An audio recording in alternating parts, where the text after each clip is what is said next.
ایک کسی نے کہا کہ مغرب کی اذان کے دوران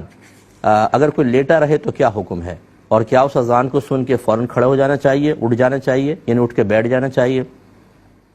دیکھیں، یہ مغرب کی اذان کا یہ مسئلہ نہیں ہے، یہ ہر اذان کا ہے کہ اذان کا ادب کرنا چاہیے جتنا آپ سے ہو سکے، ٹھیک ہے نا، جتنا ادب آپ کر سکیں۔ تو جیسے آپ لیٹے ہوئے ہیں تو بیٹھ کے اذان سن لیجئے، اگر آپ کہیں چل رہے ہیں، اگر ٹھہر سکتے ہو تو ٹھہر کے اذان سن لیجئے، کم از کم جو قریبی اذان ہے، کیونکہ ہمارے یہاں بہت ساری اذانیں ہوتی ہیں، سب سے قریب جو پہلی اذان آپ کی ہو رہی ہے اس کو آپ اس کا احترام کم از کم کر لیں، تو یہ اچھا ہے۔ لیکن اگر کوئی لیٹا رہا اور کوئی بے ادبی نہیں کر رہا کوئی اور دیگر، تو یہ نہیں کہیں گے کہ گناہگار ہوا۔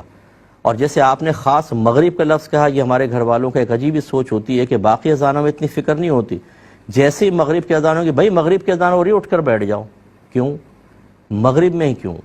فجر، ظہر، عصر اور عشاء، کیا یہ اذانیں اس کے مقابلے میں حقیر اور کمتر ہیں؟ ایسا نہیں ہے، یہ ایک ذہن بن گیا ہے۔ اتنا ضرور ہے کہ میرے آقا صلی اللہ علیہ وسلم نے خاص مغرب کے بارے میں فرمایا کہ جب مغرب کا وقت ہو تو اپنے بچوں کو گھروں میں داخل کر کے اپنے دروازوں کو بند کر دو، کیونکہ اس وقت ایک ایسی مخلوق فضا میں پھیلتی ہے جس کو تم نہیں دیکھ سکتے،